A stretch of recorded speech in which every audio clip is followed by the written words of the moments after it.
Good morning students, I am Payal, your science teacher. I hope you all are fine. तो आज हम start करने वाले हैं क्लास 10th का फर्स्ट चैप्टर जिसका नाम है केमिकल रिएक्शंस एंड इक्वेशंस। ये चैप्टर एक बार मैं आप सभी को क्लास में करा चुकी हूँ। होप सो आप सभी को अच्छे से समझ में आ गया होगा। फिर भी जो स्टूडेंट्स नहीं आए थे या जिनका भी रह गया था, जिन्होंने पहले अच्छे से नहीं किया है, तो एक बार फिर से हम दोबारा से इस चैप्टर को स्टार्ट करने जा रहे हैं। बच्चों देखो, किसी भी चैप्टर को समझने से पहले हमें उस चैप्टर के नाम को अच्छे से समझना चाहिए कि इस चैप्टर का क्या नाम है, ये हमें क्या कहना चाह रहा है, इसका मतलब क्या है। तो सबसे पहले समझो कि केमिकल रिएक्शंस एंड इक्वेशंस क्या होता है। सबसे पहले केमिकल्स का क्या मतलब होता है। जो भी आप साइंस में पढ़ते हो, एसिड्स, बेस, सोल्ट, वो सब क्या होते हैं, केमिकल्स होते हैं। उन्हीं की ही रिएक्शंस होती हैं। रिएक्शन का मतलब क्या है, यहाँ से देखो। एक्शन याद है सभी ने, हमने 9th क्लास में पढ़ा था न्यूटन्स थर्ड लॉ, जिसका क्या मतलब था, हर एक्शन के लिए क्या होता है, इक्वल एंड अपोजिट रिएक्शन होता है, राइट। तुमने कुछ एक्शन किया, तुमने किसी को थप्पड़ मारा, उसने तुम्हें वापस थप्पड़ मारा, वो क्या हुआ, री का मतलब होता है दोबारा, दोबारा से एक्शन होना, ठीक है। उसको क्या बोलते हो, रिएक्शन। आपने कुछ भी किया, उसका आपको कुछ रिजल्ट मिलता है ना। आप कोई भी काम करते हो, उसका आप अच्छे से स्टडी करते हो, आप फर्स्ट आते हो, राइट। तो आपने कुछ, वो आपने जो किया वो एक्शन, और जो आपको उसका रिजल्ट मिला वो क्या बोलते हो, रिएक्शन, ठीक है।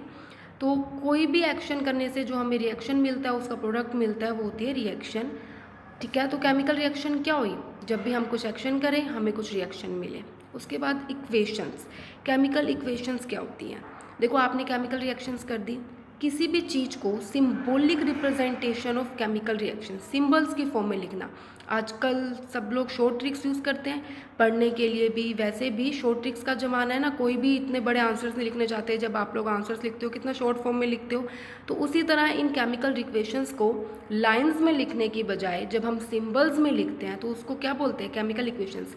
मैथ सभी बच्चे पढ़ते हैं, मैथ में सबने देखे, आपको स्टेटमेंट दी होती है, उस स्टेटमेंट को फिर आप क्या करते हो, आप बच्चे लिखते हो ना, उसमें आपका सिंबल्स, लाइक आप कोई भी इक्वेशन लिख रहे हैं, 2x plus y is equal to 3, ये किस फॉर्म में हुआ, देखो ये किस फॉर्म में हुआ, ये इक्वेशन की फॉर्म में हुआ। मतलब केमिकल इक्वेशंस की फॉर्म में लिखना किसी भी चीज़ को।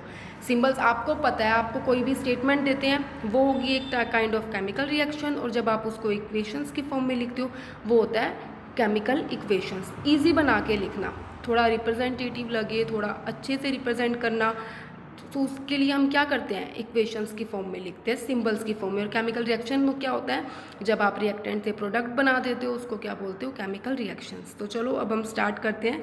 सबसे पहले देखो बच्चों, आपको इसमें पढ़ना क्या क्या है, इसकी इंट्रोडक्शन क्या क्या है। इस चैप्टर में आप बच्चों को सबसे पहले जो पढ़ना है, सिर्फ आपको 6 टॉपिक्स ही पढ़ने हैं, ज़्यादा नहीं पढ़ना है, ठीक है। सबसे पहले आप पढ़ोगे केमिकल रिएक्शन के बारे में, कि केमिकल रिएक्शन क्या होती है, कैसे होती है। फिर आप पढ़ोगे केमिकल इक्वेशंस के बारे में, जो मैंने अभी बताया, मतलब सिंबॉलिक रिप्रेजेंटेशन। आप पढ़ोगे टाइप्स ऑफ केमिकल रिएक्शन, कि कितने टाइप होते हैं केमिकल रिएक्शन के। फिर आप पढ़ोगे कोरिजन। कोरिजन क्या होता है, जो जंग लगना होता है, जिसको हम बोलते हैं रस्टिंग ऑफ आयरन, ठीक है, रस्टिंग भी बोलते हैं। कोरिजन को हम रस्टिंग भी बोलते हैं, जब चीज़ों पे जंग लग जाता है। रेंसिडिटी क्या होता है, जो आपके खाने पीने का सामान होता है वो ख़राब हो जाता है, ठीक है, उसको क्या बोलते हैं, रेंसिडिटी। हर चीज़ पे मैन्युफैक्चरिंग डेट लिखी होती है ना, एक्सपायरी डेट भी लिखी होती है। एक आप जो इसमें मेन टॉपिक और पढ़ते हो, वो आप पढ़ते हो how to balance a chemical equation, किसी भी इक्वेशन को बैलेंस्ड कैसे किया जाए। तो आपको ये 6 टॉपिक्स ही इस चैप्टर में कवर करने हैं, इससे बाहर आपको इस चैप्टर में कुछ नहीं पढ़ना। बहुत ही ईजी चैप्टर है, बहुत ही इंटरेस्टिंग चैप्टर है। चलो तो हम स्टार्ट करते हैं।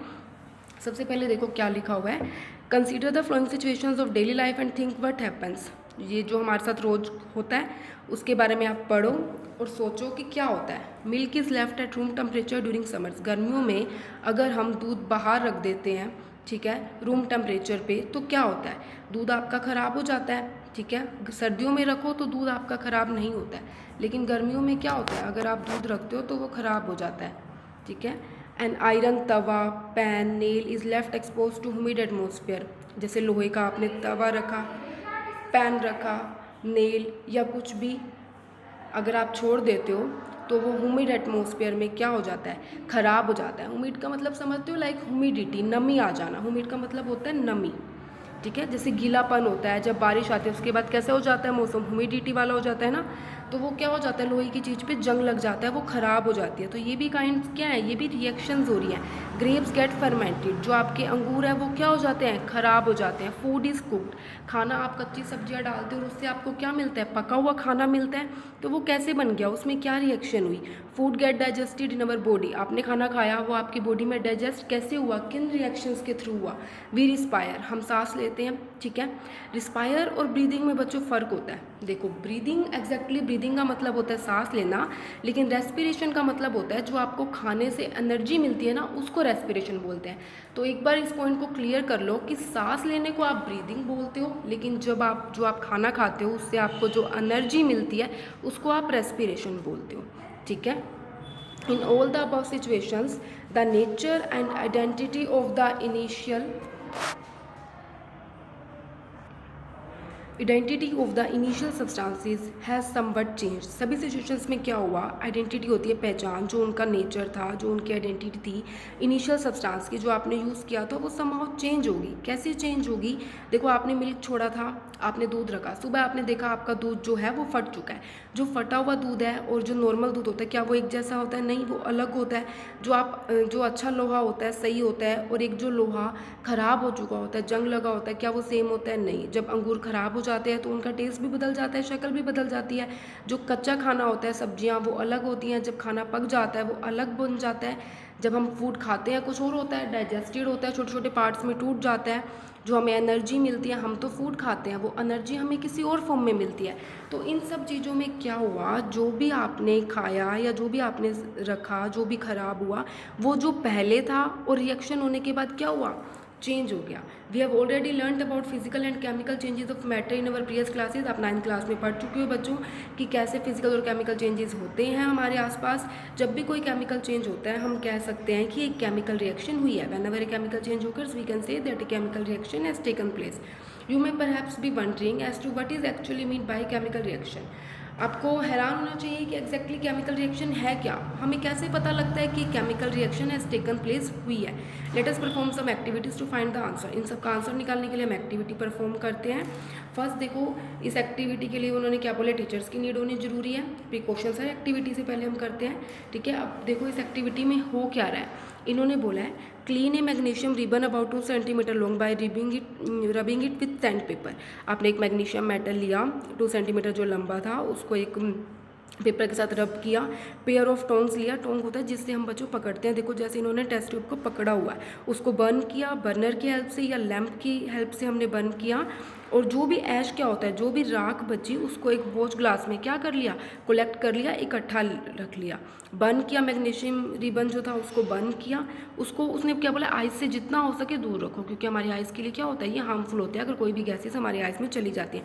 वट डू यू ऑब्जर्व, आप क्या ऑब्जर्व करोगे इस रिएक्शन में, ठीक है। उन्होंने क्या बोला है कि आप क्या ऑब्जर्व करोगे अगर आप ऐसा करते हो। तो देखो यहाँ पे हम क्या ऑब्जर्व करेंगे, कौन सी रिएक्शन यहाँ पे होगी। देखो जो मैग्नीशियम है, ये मैग्नीशियम का सिंबल है, आपको सभी को पता है मैग्नीशियम का सिंबल क्या होता है, Mg। उन्होंने बोला है उसको हम हीट कर रहे हैं, ठीक है, मैग्नीशियम रिबन को एयर में। एयर में क्या प्रेजेंट होता है बच्चों, ऑक्सीजन। ये आप तभी लिख पाओगे जब आपको सिंबल्स याद होंगे। आई होप सो आप सभी बच्चों को 1 to 20 तक सिंबल अच्छे से याद है। मैग्नीशियम प्लस O2 क्या बन गया, मैग्नीशियम ऑक्साइड, ठीक है।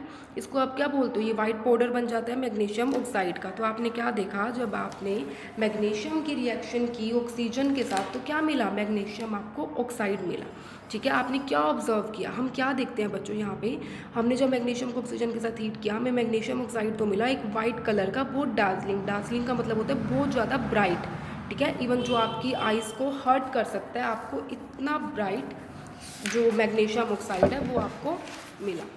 तो देखो आगे क्या है यहाँ पे, इधर देखेंगे, यू मस्ट हैव ऑब्जर्व्ड, आपने क्या ऑब्जर्व किया होगा, मैग्नीशियम रिबन जल चुका है एक डार्जिलिंग वाइट फ्लेम के साथ। फ्लेम होता है जो उसकी लपटें निकलने लग जाती हैं, उसको बोलते हैं। And changes into A white powder, और एक वाइट पाउडर में क्या हो चुका है, बदल चुका है। इस पाउडर को, ये अपने पाउडर को क्या नाम दिया, magnesium oxide. It is form due to the reaction, magnesium और ऑक्सीजन के बीच में रिएक्शन हो चुकी है। क्या रिएक्शन हुई है, हमने अभी पढ़ी है, मैग्नीशियम और ऑक्सीजन के बीच में क्या हुआ, रिएक्शन हुई है और मैग्नीशियम ऑक्साइड बन चुका है। फिर आप सेकंड रिएक्शन पढ़ रहे हो जिसको क्या बोलते हैं, एक और एक्टिविटी कर रहे हैं हम 1.2। यहाँ देखिए पहले, take lead nitrate solution in a test tube, add potassium iodide solution to this. But you observe, आपने क्या ऑब्जर्व किया, आपने लेड नाइट्रेट का सोल्यूशन लिया। लेड नाइट्रेट आपको पता होना चाहिए क्या होता है, लेड का सिंबल होता है Pb, नाइट्रेट का NO3। जब आपने इसको टेस्ट ट्यूब में लिया और पोटेशियम आयोडाइड, पोटेशियम होता है K, आयोडाइड I, इसका सोल्यूशन ऐड किया, तो आपने क्या ऑब्जर्व किया, इनके बीच में भी एक रिएक्शन हो जाएगी। ठीक है, जब आपने लेड नाइट्रेट और पोटेशियम आयोडाइड की रिएक्शन करवाई तो आपको क्या प्रोडक्ट मिला, आप करके देख सकते हैं। बहुत इजी रिएक्शन है। ठीक है, मैं भी आपको एक बार दिखा देती हूँ कि कैसे होएगी ये रिएक्शन। देखिए, ये रिएक्शन कुछ इस तरह से होएगी। लेड नाइट्रेट था प्लस में पोटेशियम आयोडाइड था, जब हमने इसकी रिएक्शन की तो क्या बन गया, पोटेशियम देखो आपस में रिप्लेस हो गई, एक दूसरे की जो जगह थी ना, लेड की जगह कौन आ गया, आयोडीन आ गया, KNO3 प्लस PbI2। ये तभी कर पाओगे बच्चों जब आपको इनके सिंबल्स अच्छे से लर्न होंगे। तो यहाँ पे क्या होगा, लेड आयोडेट के येलो, ये जो PPT लिखा हुआ है इसका मतलब होता है प्रेसिपिटेट्स। प्रेसिपिटेट्स वो होते हैं बच्चों जो डिजोल्व नहीं हो पाते और लास्ट में नीचे एक टेस्ट ट्यूब में अगर एक सोल्यूशन है जो चीज़ डिजोल्व नहीं हो पाती वो नीचे क्या हो जाती है, इकट्ठी हो जाती है, उसको हम बोलते हैं प्रेसिपिटेट्स। तो किस कलर के मिले, येलो कलर के। ओके, ये सेकेंड एक्टिविटी थी। तो आपको पता कैसे लगे कि केमिकल रिएक्शन हो रही है, उसके लिए हम कुछ एक्टिविटीज़ कर रहे हैं। ठीक है, उसके बाद थर्ड एक्टिविटी देखिए। थर्ड एक्टिविटी में देखो हम क्या कर रहे हैं, वो बोले take a few zinc granules in a conical flask. जैसे ये देखो, ये एक फ्लास्क बना हुआ है, इसमें हमने जिंक ग्रैनुलेज, ग्रैनुलेज का मतलब होता है छोटे छोटे दाने, मतलब छोटे छोटे पीसेस में आपने जिंक लिया।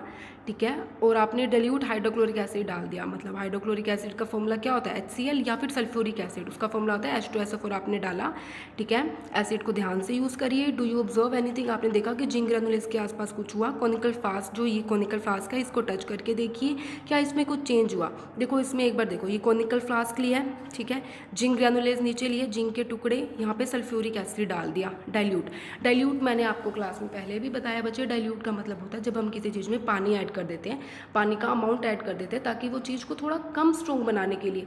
कॉन्सेंट्रेटेड अगर कोई भी एसिड होता है तो वो बहुत ज़्यादा स्ट्रॉन्ग होता है, लेकिन अगर कोई भी एसिड को हम डाइल्यूट कर देते हैं, उसमें पानी मिला देते हैं या कोई भी और लिक्विड मिला देते हैं, तो उस एसिड की जो पावर होती है ना वो कम हो जाती है थोड़ी सी, तो वो हमें इफेक्ट नहीं करता। कॉन्सेंट्रेटेड तो अगर आपके हाथ पे गिर जाए या बॉडी के किसी भी पार्ट पे गिर जाए तो वो बर्न कर सकता है, डाइल्यूट आपको बर्न नहीं करता। ठीक है, उसके बाद देखो ये क्या है, ये ग्लास ट्यूब है। ये कोट क्या होती है, ये होते हैं कुछ भी आपको बस आपने एक काइंड ऑफ स्टॉपर है, इससे आपने बंद किया हुआ है। ठीक है, ये स्टॉपर है जिससे आपने टेस्ट ट्यूब का जो ऊपर की तरफ से मुंह है वो आपने बंद किया हुआ है। राइट, तो इसमें आपको देखने को क्या मिला, इसमें आपने देखने को मिला आपको H2 गैस रिलीज होती मिली बाहर की साइड। क्या मिला, इवोल्यूशन ऑफ H2 गैस। तो रिएक्शन क्या हुई, देखो आपने जिंक लिया, जिंक के साथ सल्फ्यूरिक एसिड डाला, H2SO4, क्या हुआ, जिंक एक रिएक्टिव एलिमेंट है। जिंक क्या है, सबसे ज़्यादा रिएक्टिव एलिमेंट है। इसने सल्फेट ग्रुप के साथ रिएक्शन की, जिंक सल्फेट बना दिया, प्लस में हाइड्रोजन गैस क्या होगी, बाहर निकल गई, इवोल्व होगी। तो ये तीन एक्टिविटीज़ हमने की, इससे हमें क्या देखने को मिला, इससे हमें सिर्फ ये देखने को मिला कि हमने ये एक्टिविटीज़ की, जो हमने एक्शन किया, हम उससे हमें क्या प्रोडक्ट मिला। ठीक है, रिएक्टेंट से हमें क्या प्रोडक्ट मिला। From the above three activities we can say that any of the following observation helps us to determine whether a chemical reaction has taken place. इन एक्टिविटी से हमें पता लगता है कि केमिकल रिएक्शन हो रही है या नहीं हो रही। देखो आपको देखना क्या है, आपको पता कैसे लगेगा, आपने रिएक्शन करी कि ये केमिकल रिएक्शन है या ये फिजिकल रिएक्शन है। सबसे पहला पॉइंट क्या है, चेंज इन स्टेट। अगर उसकी स्टेट चेंज हो जाए, मतलब कोई चीज़ अगर सॉलिड से लिक्विड में कन्वर्ट हो जाए, याद है ना किन कौन सी स्टेट होती है, सॉलिड, लिक्विड और गैस, ये तीनों स्टेट आपस में इंटरकन्वर्टिबल है। अगर ये कन्वर्ट्स होती हैं, कोई चीज़ सॉलिड से लिक्विड में कन्वर्ट हो रही है, मतलब वहाँ कोई केमिकल रिएक्शन हो रही है। Second, change in colour. अगर आपका कलर चेंज होए, लाइक आपका सॉल्यूशन रिएक्शन में क्या था, वाइट था, जब आपने प्रोडक्ट बनाया आपका सॉल्यूशन का कलर पिंक हो गया। ठीक है, तो कलर में चेंज हो गया तो आप क्या बोलोगे, केमिकल रिएक्शन हो रही है। इवोल्यूशन ऑफ ए गैस, जैसे किसी गैस का बाहर निकला, जैसे अभी आपने इसमें देखा, इसमें क्या हो रहा था, हाइड्रोजन गैस इवोल्व हो रही थी, हाइड्रोजन गैस बाहर निकल रही थी, तो इसका मतलब यहाँ केमिकल रिएक्शन हो रही है। चेंज इन टेम्परेचर, आप कोई रिएक्शन कर रहे थे, पहले आपने देखा वो चीज़ ठंडी थी, लेकिन अब क्या होगी, आपने टच करके देखा गर्म होगी। अगर कोई चीज़ गर्म होगी मतलब टेम्परेचर में चेंज हो गया। As we observe the changes around us we can see, यहाँ पे large variety of chemical reactions होती हैं जो हमारे आसपास हो रही होती हैं, बस हमें पता ही नहीं होता। We will study about the various type of chemical reaction and there is symbolic represent. इस चैप्टर में हम बहुत सारी केमिकल रिएक्शंस के बारे में पढ़ेंगे, उनको सिंबल्स की फॉर्म में कैसे लिखते हैं हम वो भी पढ़ेंगे। ठीक है, आया समझ में। तो अभी तक हमने सिर्फ क्या पढ़ा कि केमिकल रिएक्शन क्या होती है, केमिकल इक्वेशन क्या होती है, कुछ एक्टिविटीज़ से हमने पढ़ा, और कब कब पता लगता है कि केमिकल रिएक्शन हो रही है, अगर चेंज हो जाए कलर में, स्टेट में चेंज हो जाए, कोई गैस निकलने लग जाए, या फिर उसका टेम्परेचर चेंज हो जाए, तो आप क्या बोलते हो कि एक केमिकल रिएक्शन यहाँ पे टेक प्लेस हो। आगे देखो बच्चों हम क्या कर रहे हैं, अब आगे आ रहा है केमिकल इक्वेशंस को थोड़ा एक्सप्लेन किया हुआ है। Activity 1.1 can be described as when magnesium ribbon is burnt in oxygen it gets converted to magnesium oxide. ये हम पढ़ चुके हैं। This description of a chemical reaction in a sentence to form is quite long. अगर मैं sentence में ये चीज़ बार बार बोलूँ कि मैग्नीशियम रिबन को गर्म किया तो मैग्नीशियम ऑक्साइड बना, तो बहुत लंबा हो जाता है। It can be written in a shorter form. The simplest ways to do this is to write in the form of a word equation. Word equation में लिखा लाइक मैग्नीशियम की स्पेलिंग लिखी, देन ऑक्सीजन की लिखी, फिर हमने बनाया magnesium oxide. जो लेफ्ट हैंड साइड पे होता है बच्चों वो रिएक्टेंट होता है, जो राइट हैंड साइड पे होता है वो प्रोडक्ट होता है। The substances that undergo chemical change, जिनके अंदर चेंज होता है जो हमने लिया इस रिएक्शन में, ठीक है, वो कौन से है, मैग्नीशियम और ऑक्सीजन। इसको आप क्या बोलते हो, ये दोनों क्या है यहाँ पे, रिएक्टेंट्स है। और जो the new substance magnesium oxide, जो नया सब्सटेंस बना है फॉर्म्ड इन द रिएक्शन, इसको आप क्या बोलते हो, ये प्रोडक्ट होता है। जो भी चीज़ आप यूज़ करते हो लेफ्ट हैंड साइड पे दैट इज रिएक्टेंट, और जो नया सब्सटेंस होता है वो क्या होता है, वो प्रोडक्ट होता है। ए word equation shows change of reactant, reactant से प्रोडक्ट बनता हुआ दिखाई दे रहा है। लाइक यहाँ पे आप ऐसे भी लिख सकते हो, R for reactant and P for product. A word equation shows, ठीक है, the reactants are written on the left hand side with a plus sign, बीच में प्लस साइन लगाते हैं। यहाँ पे कैसे लिखते हैं, प्रोडक्ट की साइड प्लस साइन लगा के, यहाँ तो एक ही प्रोडक्ट बने, अगर दो बन रहे होते तो प्लस लगा के दूसरा प्रोडक्ट भी लिख देते, ठीक है। The arrow head point toward the product and shows the direction of the reaction. इससे हमें रिएक्शन की डायरेक्शन पता लगती है। अगर ये इस साइड में है मतलब कि फॉरवर्ड डायरेक्शन है। अगर बाई चांस मान लो किसी रिएक्शन में आपको इस साइड पे एरो दिया, मतलब वो बैकवर्ड रिएक्शन है, मतलब हाँ ये वाली चीज़ रिएक्टेंट हो जाती है, ये वाली चीज़ प्रोडक्ट हो जाती है। अभी तक क्या है, ये रिएक्टेंट है, ये प्रोडक्ट है, समझिए। तो एरो का क्या मतलब है कि रिएक्शन किस डायरेक्शन में हो रही है, समझिए। अभी हम समझ रहे हैं राइटिंग ए केमिकल इक्वेशन, लिखते कैसे हैं केमिकल इक्वेशन को, ठीक है। Is there any other shorter way for representing, अभी हमने कैसे लिखा था, उनकी स्पेलिंग्स लिखी थी like magnesium plus oxygen magnesium oxide. अब हम और भी शॉर्ट फॉर्म में लिखने जा रहे हैं। Chemical equations can be made more concise, concise होता है किसी चीज़ को बहुत ही छोटे तरीके से शॉर्टर वे में लिखना। जैसे आप बच्चे इंग्लिश में क्या करते हो, जैसे आप बच्चे क्या करते हो, इंग्लिश पढ़ते हो, लेसन पढ़ते हो पूरा, उसके बाद लेसन के आगे क्या दी होती है, समरी दी होती है ना। इस तरह किसी चीज़ को शॉर्ट वे में लिखना, उस क्या कहता है, कंसाइज करके लिखना। यूज़फुल भी कहलाता है हमारे लिए अगर हम केमिकल फॉर्मूले का यूज़ करते हैं वर्ड्स की बजाय। लाइक आप मैथ्स में क्या करते हो, 1 लाख 1000 उनकी स्पेलिंग्स लिखते हो, या फिर आप नंबर में लिख देते हो 102। तो ये ईजी वे है ना स्पेलिंग्स लिखने की बजाय। ऐसे क्या होता है, यहाँ पूरी रिएक्शन लिखने की बजाय हम उसको सिंबल्स की फॉर्म में, लाइक मैग्नीशियम का सिंबल क्या है, Mg, आप बच्चों को पता है। ऑक्सीजन का क्या है, O2, फिर आपने ऑक्साइड बना, क्या बन गया, MgO, ठीक है।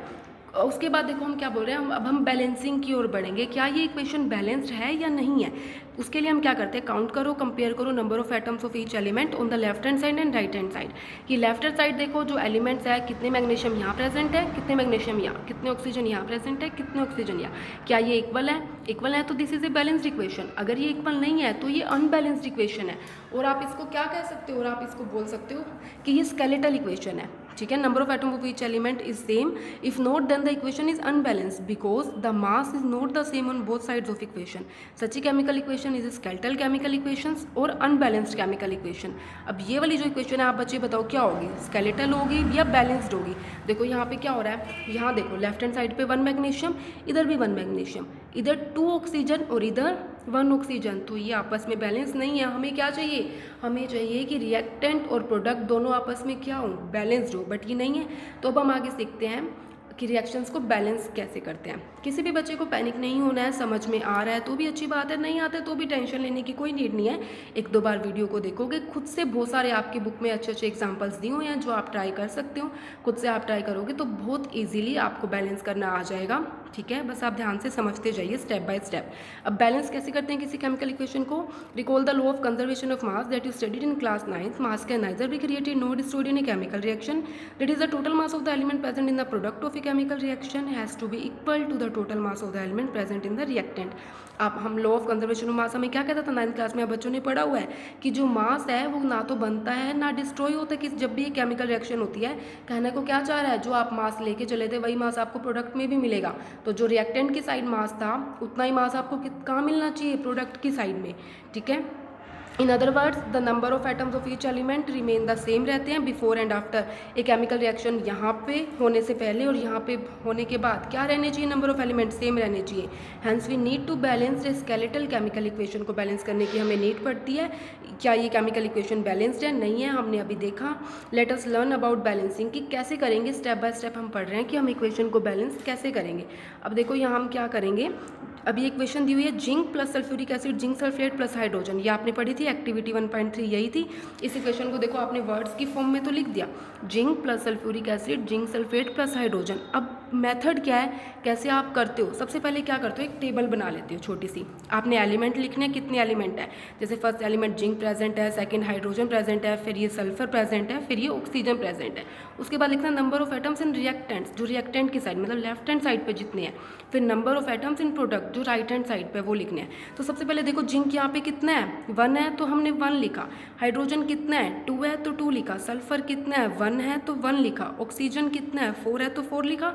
ऐसे प्रोडक्ट की साइड पे लिख लिया, ये 1 ये 2 ये 3 ये 4 जितना भी प्रेजेंट है। हमें बाई चांस क्या मिला, जो रिएक्टेंट थे 1 1 2 2 1 1 4 4 सेम है, जिसने इस साइड रिएक्टेंट में ये एलिमेंट्स प्रेजेंट है उतने ही प्रोडक्ट में प्रेजेंट है। मतलब ये कैसी इक्वेशन है, ये एक बैलेंस्ड केमिकल इक्वेशन है जिसको आपको बैलेंस करने की नीड नहीं है।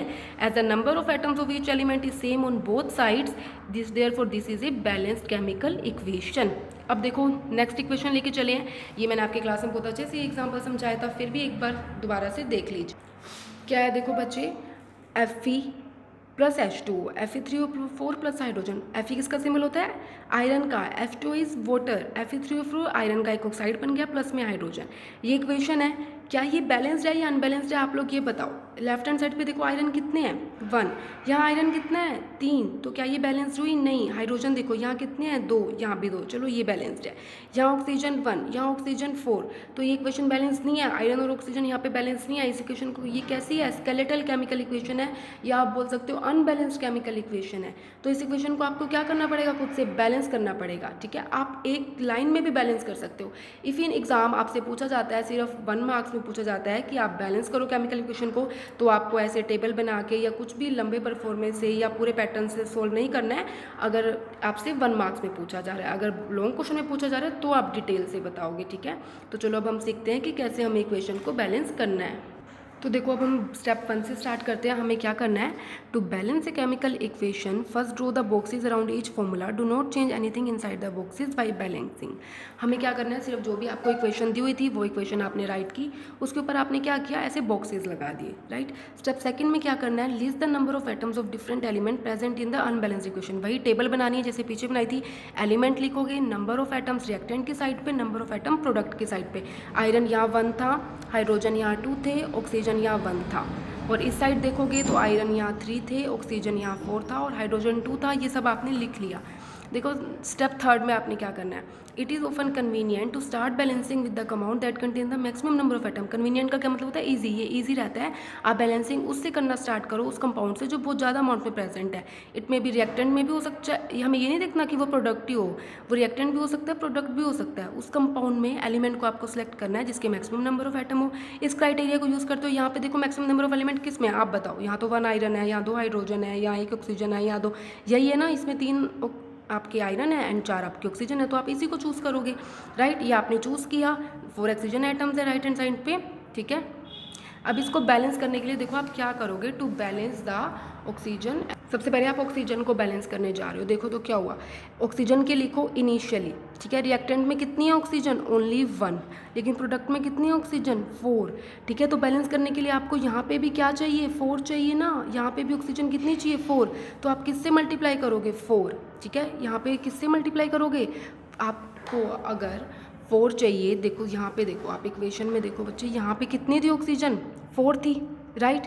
आपको यहाँ पे भी कितनी चाहिए, आपने 4 बनानी है, तो आप किससे मल्टीप्लाई करोगे, यहाँ पे आप 4 से मल्टीप्लाई करोगे। फिर equalise the number of atom, it must be remember that we can not alter the formulae of the compound और element involve in the reaction. यहाँ ये कहना चाह रहे हैं, आप कभी भी ऐसा नहीं कर सकते बच्चे, आपको यहाँ पे 4 चाहिए तो आप यहाँ इसके नीचे 4 लिख दो, ये रॉन्ग है। आप ऐसे नहीं कर सकते हो। आप कोफिशिएंट आप आगे 4 लगा सकते हो, मल्टीप्लाई 4 से कर सकते हो, बट आप यहाँ नीचे 4 नहीं लगा सकते, क्योंकि ये इसकी क्या होती है, एटोमिसिटी। ये क्या बताता है कि कितने नंबर ऑफ एटम आपके पास प्रेजेंट है, तो ऐसे आप नहीं कर सकते हो, राइट। देखो तो यह मतलब कि आप ऐसे नहीं लिख पाओगे, जैसे H2O के आगे 4 लगा दिया, आप आगे ही लगा सकते हो। तो पार्शियली बैलेंस्ड इक्वेशन आपकी क्या बनी, आयरन 1 था लेकिन आपने यहाँ 4 लगा चुके हो, Fe3O4 प्लस H2, ठीक है। अब आगे देखो, आपका ऑक्सीजन का सोल्ड हो गया, 4 ऑक्सीजन यहाँ थे, 4 ही ऑक्सीजन यहाँ थे, ठीक है। अब क्या रह गया, iron and hydrogen atom are still not balanced, अभी भी बैलेंस नहीं है। इनमें से किसी भी एलिमेंट को उठाओ आगे फर्दर प्रोसीड करने के लिए। अब लगाओ हम हाइड्रोजन को आगे बैलेंस कर रहे हैं। क्यों? हाइड्रोजन यहाँ पे देखो क्या थे, पहले बैलेंस थे, 2 हाइड्रोजन ही वहाँ थे, 2 ही वहाँ थे, लेकिन अब क्या हो गया, 4 लगाने से ये जो 4 है ये मल्टीप्लाई में है। इसने ऑक्सीजन को तो 4 बनाया, बट इसने हाइड्रोजन को कितना बना दिया, ये आपस में मल्टीप्लाई होगा जब 4 2 8। आपको यहाँ पे भी अब कितने हाइड्रोजन चाहिए, 8, तो 2 हाइड्रोजन तो ऑलरेडी प्रेजेंट है। यहाँ पे आप किससे मल्टीप्लाई कर सकते हो बच्चों, 4 से कर सकते हो, राइट। तो अब देखो अब यहाँ पे क्या हो गया, आपने लिखा इनिशियल रिएक्टेंट में कितने प्रेजेंट है, 4 2 8, प्रोडक्ट में कितने हैं 2, आप किससे मल्टीप्लाई करोगे कि 8 बन जाए, 4 से, तो यहाँ आपने 4 से मल्टीप्लाई कर दी। तो इक्वेशन क्या बन गया, Fe+4H2 Fe3O4 + 4H2, राइट। तो अब आपका क्या बैलेंस्ड हो गया, अब आपका हाइड्रोजन भी बैलेंस हो गया, ऑक्सीजन भी बैलेंस हो गया। अब देखो खुद से सोचो बच्चों, सिर्फ क्या बचा है, आयरन बचा है। यहाँ पे आपके पास 3 आयरन थे, ठीक है, तो आप यहाँ पे भी क्या कर सकते हो, आगे 3 लगा सकते हो। तो ये इक्वेशन क्या हो जाएगी आपकी, ये इक्वेशन आपकी कंप्लीटली बैलेंस्ड हो जाएगी। यहाँ पे देखो, examine the above equation, pick up the third element which is not balanced, you find that only 1 element left, ठीक है, आयरन रह गया। इनिशियल उस साइड रिएक्टेंट वाली साइड 1 है, प्रोडक्ट वाली साइड 3 है, तो आपने क्या किया, 3 से मल्टीप्लाई किया। अब टोटल इक्वेशन क्या बन गई, 3Fe + 4H2O Fe3O4 + 4H2। Finally 6 step में आपको क्या करना है, चेक करना है, रीचेक करना है कि सारे जो इक्वेशन है आपस में बैलेंस्ड है या नहीं है। आपको एटम्स को काउंट करना है और फिर लिखना है, यहाँ 3, यहाँ भी 3, यहाँ ऑक्सीजन 4, यहाँ भी ऑक्सीजन 4, यहाँ 4 2 8, यहाँ 4 2 8। मतलब ये पूरी इक्वेशन क्या है आपकी, बैलेंस्ड है। The number of atoms of element both sides of equation these are equal, ये इक्वेशन अब बैलेंस्ड है। This method of balancing chemical equation is called hit and trial method, as we make trials to balance the equation by using the smallest whole number coefficient. हम try कर रहे हैं balance करेंगे, कभी भी बच्चे आप फ्रैक्शन से मल्टीप्लाई नहीं करोगे कि यहाँ 1/2 लगा दिया, 2/3 लगा दिया, होल नंबर में रखोगे, ओके। उसके बाद देखो, writing symbols for physical state, carefully examine the above balanced equation. देखी क्या इक्वेशन आपको कुछ बता रही है फिजिकल स्टेट के बारे में, रिएक्टेंट और प्रोडक्ट। फिजिकल स्टेट से क्या मतलब होता है कि वो सॉलिड स्टेट में प्रेजेंट है, लिक्विड स्टेट में प्रेजेंट है, या फिर गैस स्टेट में प्रेजेंट है। क्या ये इक्वेशन आपको कुछ बता रही है, नहीं, ये इक्वेशन आपको कुछ भी नहीं बता रही। यहाँ सॉलिड, लिक्विड, गैस कुछ भी नहीं लिखा हुआ। No information has been given in this equation. To make a chemical equation more informative, the physical state of the reactant and products are mentioned along with their chemical formula. अगर हम और ज़्यादा informative बनाना चाहते हैं इस equation में, इनके फॉर्मूले के साथ हम ये भी लिख सकते हैं, the gases, liquid, aqueous and solid states of reactant and product. ऐसे लिखते हैं, देखो जी किसके लिए लिखोगे, गैस के लिए, एल किसके लिए लिखोगे, लिक्विड, एक्वस का मतलब यही होता है कि लिक्विड प्रेजेंट है, चाहे वो कोई भी लिक्विड हो। एस किसके लिए लिखोगे आप, solid respective. The word aqueous is written if the reactant और product in present as a solution in water. मतलब कोई भी चीज़ आपने वाटर में डाल दी, ठीक है, तो वो एक्वस बन जाती है। बैलेंस्ड इक्वेशन अब क्या बन गई, हमें पता था यहाँ पे आयरन सॉलिड में प्रेजेंट है, वाटर गैस की स्टेट में प्रेजेंट है। जरूरी नहीं है कि वाटर है तो हमेशा लिक्विड ही होगा, वो भाप की फॉर्म में भी प्रेजेंट हो सकता है और वो आइस की फॉर्म में भी प्रेजेंट हो सकता है। अगर वो आइस की फॉर्म में होगा तो हम उसको सॉलिड लिखेंगे। ये फिर आयरन ऑक्साइड ये सॉलिड था, जो हाइड्रोजन थी वो गैस थी। इसके लिए आपको वरीड होने की बिल्कुल भी नीड नहीं है, क्योंकि ये आपको नहीं बताना होता क्या सॉलिड है, क्या लिक्विड है, क्या गैस है, ये डायरेक्टली लिखा होता है बुक्स में, right. Note that symbol G use with H2, ये बताने के लिए कि रिएक्टेंट वाटर किस फॉर्म में यूज हो रहा है, स्टीम की फॉर्म में यूज हो रहा है। यूजुअली फिजिकल स्टेट्स यूजुअली हम नहीं इंक्लूड करते हैं केमिकल रिएक्शन में, कब तक, जब तक वो नेसेसरी ना हो उनको बताना। समटाइम द रिएक्शन कंडीशन जैसे temperature, pressure, catalyst for the reaction indicated above और बिलो द एरो। कई बार क्या होता है, टेम्परेचर, ये होती क्या है, ये रिएक्शन कंडीशंस होती हैं, ठीक है, जो अगर आप लिख रहे हो कि कितने टेम्परेचर पे रिएक्शन कर रहे हो, कितने प्रेशर पे रिएक्शन कर रहे हो।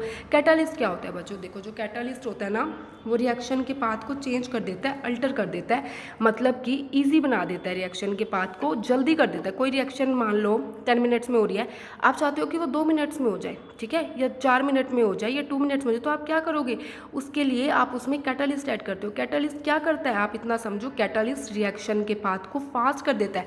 फॉर एग्जाम्पल एक रिएक्शन हो रही है, ठीक है, ये विदाउट कैटालिस्ट है, अगर मैंने यहाँ कैटालिस्ट डाला तो रिएक्शन छोटे पाथ से फटाफट से हो जाती है, वो बड़ा पाथ नहीं लेती फिर, ठीक है। तो ये क्या होगी, ये विद कैटालिस्ट है, कैटालिस्ट की प्रेजेंस में क्या हो जाती है, रिएक्शन फटाफट से हो जाती है, ठीक है, कम टाइम में हो जाती है, समझे। तो फॉर द रिएक्शन, अब देखो ये रिएक्शंस कुछ दी हुई हैं, इसमें लिखा हुआ है क्या क्या जो है रिएक्शंस की कंडीशन है। इधर देखो सबसे फर्स्ट रिएक्शन में क्या लिया हमने, ये होती है carbon monoxide CO + 2H2 340 atmosphere. ATM का मतलब बच्चे यहाँ पे होता है एटमॉस्फेरिक की प्रेशर की यूनिट है। ये CF3OH बना रहा है, उसके बाद ये हमने लिया 6CO2 प्लस 12H2O, ये सनलाइट और क्लोरोफिल की प्रेजेंस में C6H12O6 plus 6O2 plus 6H2। अब यहाँ पे आप ये कौन सी रिएक्शन है बच्चों, सभी ने 9th क्लास में भी अच्छे से पढ़ी थी, फोटोसिंथेसिस। फोटोसिंथेसिस की रिएक्शन में क्या होता है, प्लांट्स अपना खाना खुद से प्रिपेयर करते हैं, किसकी प्रेजेंस में, एक तो सनलाइट की प्रेजेंस में, दूसरा किसकी प्रेजेंस में, क्लोरोफिल की प्रेजेंस में। क्लोरोफिल कैसा होता है, प्लांट का पिगमेंट होता है, ठीक है। तो ये कौन सी रिएक्शन है, फोटोसिंथेसिस। क्या बना, ग्लूकोज, ठीक है। तो प्लांट्स अपना खाना किस प्रोसेस के थ्रू प्रिपेयर करते हैं, फोटोसिंथेसिस के थ्रू प्रिपेयर करते हैं। ये आपको याद होना चाहिए, ये आपको खुद से आपको लर्न होनी चाहिए। अगर आपको आगे वाले जो इसके कोफिशिएंट है लर्न नहीं हो रहे तो डोंट नीड टू वरी, आप सिर्फ और सिर्फ ये याद कर लीजिए CO2 plus H2O, C6H12O6 O2 plus H2। जब आप ये लर्न कर लोगे उसके बाद क्या हो जाएगा, धीरे धीरे जब आप 3 से 4 बार रिएक्शंस को लिखोगे तो आपको अपने आप इनके कोफिशिएंट्स भी लर्न होने लग जाएंगे। देखो 6CO2 लेते हो तो यहाँ पे 6O2 बनता है, 12 मॉलिक्यूल लेते हो वाटर के, लेकिन प्रोडक्ट में कितने मिलते हैं, उसके हाफ मिलते हैं 6H2, राइट, ओके। उसके बाद देखो बच्चों आगे ये क्वेश्चंस दिए हुए हैं नेक्स्ट पेज के, आपके पेज नंबर 6 पे ये 3 क्वेश्चंस हैं, इसके कुछ पार्ट्स हैं। ये आप सभी क्या करोगे, आप सभी सबसे पहले खुद से ट्राई करोगे। अगर आपसे हो जाते हैं तो अच्छी बात है, अगर आपसे नहीं होते हैं तो ये आपको मैं नेक्स्ट वीडियो में अच्छे से कराऊंगी, बट स्टिल पहले एक बार आप खुद से ट्राई करोगे। तीनों क्वेश्चन बहुत ईजी हैं, इनमें आपको बैलेंस करना है। देखो आपको हाइड्रोजन का सिंबल पता है, क्लोरीन का सिंबल पता है, ये आप बैलेंस करोगे। ये वही जो हमने मैग्नीशियम वाला क्वेश्चन किया वही है, यहाँ पे भी आप बैलेंस्ड इक्वेशन लिखोगे सिंबल्स के साथ। ये आपको वर्ड्स की फॉर्म में दी हुई है, सबसे पहले आप इनको सिंबल्स में लिखोगे, देन आप इनको बैलेंस करोगे। तो ये तीनों क्वेश्चंस आप सभी बच्चों का काम क्या है, आप अपनी नोटबुक पे करेंगे एंड देन मुझे सोल्व करके ग्रुप में भेजेंगे। उसके बाद अगर आपसे नहीं होता है या आपको नहीं समझ में आता है, जो भी पार्ट आपका नहीं होता है वो मैं आपको समझाऊंगी, ओके। देन उसके बाद देखो बच्चों हम नेक्स्ट करने जो जा रहे हैं उसका नाम है टाइप्स ऑफ केमिकल रिएक्शन की। जो केमिकल रिएक्शंस होती है वो कितने टाइप्स की होती है, तो बेसिकली एक बार देख लीजिए जो केमिकल रिएक्शन होती है वो कितने टाइप की होती है, मैं आपको बताती हूँ। देखो जो टाइप्स ऑफ केमिकल रिएक्शन है वो क्या क्या है। सबसे पहली जो आपकी केमिकल रिएक्शन होती है वो होती है कम्बिनेशन रिएक्शन, ठीक है। फर्स्ट वन, कंबाइन से क्या मतलब है आपका, ये समझो आपका कंबाइन से क्या मतलब है। कंबाइन से आपका मतलब होता है बच्चों किसी चीज़ को जोड़ना। कंबाइन का मतलब यही होता है ना कि किसी चीज़ को आप जोड़ रहे हैं। देन डीकम्पोजिशन, डीकम्पोजिशन का मतलब होता है किसी चीज़ को तोड़ना, आप किसी चीज़ को तोड़ रहे हैं। तो आप ये कह सकते हैं कि कम्बिनेशन और डीकम्पोजिशन ये एक किस्म से एक दूसरे, आप बोल सकते हो कि ये दोनों एक दूसरे का अपोजिट है, एक का काम है जोड़ना, एक का काम है तोड़ना। फिर आया डिस्प्लेसमेंट, डिस्प्लेसमेंट का मतलब होता है अपनी जगह से डिस्प्लेस कर देना, राइट। उसके बाद आ रहा है डबल डिस्प्लेसमेंट। तो बच्चों आया समझ में कम्बिनेशन और डिकम्पोजिशन। उसके बाद डिस्प्लेसमेंट हम पढ़ रहे थे। डिस्प्लेसमेंट में क्या होता है कि कोई चीज़ अपनी जगह से रिप्लेस हो जाए, उसकी जगह चेंज हो जाए, ठीक है, उसको बोलेंगे डिस्प्लेस हो जाना। डबल डिस्प्लेसमेंट मतलब 2 आयन्स अपनी जगह से जब डिस्प्लेस हो जाएंगे। आप डिस्प्लेसमेंट को सिंगल, तो ठीक है डबल डिस्प्लेसमेंट तक समझ आया, 2 आयंस का रिप्लेस होना। उसके बाद हम पढ़ रहे हैं बच्चों प्रेसिपिटेशन। प्रेसिपिटेशन क्या होता है, प्रेसिपिटेशन में जब आप कोई भी आयन डिजोल्व नहीं हो पाता है, कोई भी साल्ट डिजोल्व नहीं हो पाता है, तो वो टेस्ट ट्यूब में नीचे बैठ जाता है, ठीक है। नीचे जैसे कि कोई चीज़ आपने पानी में मिट्टी मिलाई या कुछ, मिट्टी तो चलो मिक्स हो जाएगी, आपने कोई ऐसा कुछ भी मिलाया, पत्थर मिलाए, कंकर मिलाए, वो मिक्स नहीं होंगे, नीचे जाके बैठ जाएंगे। तो कोई भी इंसोल्यूबल साल्ट जो नीचे जाके बैठ जाते हैं उनको हम क्या बोलते हैं, प्रेसिपिटेट्स बन गए। रिडॉक्स रिएक्शन में हम 2 चीज़ें पढ़ेंगे, रिडक्शन प्लस ऑक्सीडेशन, कोई चीज़ रिड्यूस हो जाना, कोई चीज़ ऑक्सीडाइज्ड हो जाना, ठीक है। एक्सोथर्मिक क्या होता है, जब आपकी हीट बाहर निकलती है किसी रिएक्शन के साथ, उसको आप बोलते हो एक्सोथर्मिक। एंडोथर्मिक क्या होता है, जब आप हीट यूज़ करते हो, कोई रिएक्शन को करने के लिए आपको हीट यूज़ करनी पड़ती है। जितना भी बच्चों आपकी डीकम्पोजिशन रिएक्शन होती है ना, किसी चीज़ को जब तोड़ना होता है तो उसमें सभी में क्या होता है, वो सारी आपकी एंडोथर्मिक होती है, इसमें आपको हीट देनी पड़ती है तो ही आप किसी चीज़ को तोड़ पाते हो, ठीक है। तो ये था केमिकल रिएक्शन के टाइप, 6 टाइप की केमिकल रिएक्शन है। इनको हम डिटेल में हमारे नेक्स्ट लेक्चर में डिस्कस करेंगे। इतने तक आपने जितना भी आपका किया अभी तक, आपका जो भी पार्ट हुआ आप उसको अच्छे से पढ़िए, उसको समझिए। नहीं समझ में आता है तो आप दोबारा पूछिए, ठीक है। आप अपने डाउट व्हाट्सएप ग्रुप में डाल सकते हैं, आप ऑडियो रिकॉर्ड करके भेज सकते हैं, आप टेक्स्ट करके भी भेज सकते हैं, ठीक है। तो मैं वहाँ आपका रिप्लाई करूँगी। अगर किसी को उन क्वेश्चंस में कोई डाउट होता है वो भी आप पूछ सकते हैं, ठीक है। इसके अलावा किसी का बुक से कोई डाउट होता है या आप एक्सरसाइज की ट्राई कीजिएगा कि आप कुछ एक्सरसाइज के क्वेश्चंस भी सोल्व कीजिए, ठीक है। एक्सरसाइज में भी अगर आपका कोई डाउट होता है तो वो भी हम सोल्व करेंगे, ठीक है बच्चों। इसके बाद का जो भी आगे का टॉपिक है वो हम अपनी नेक्स्ट वीडियो में करेंगे।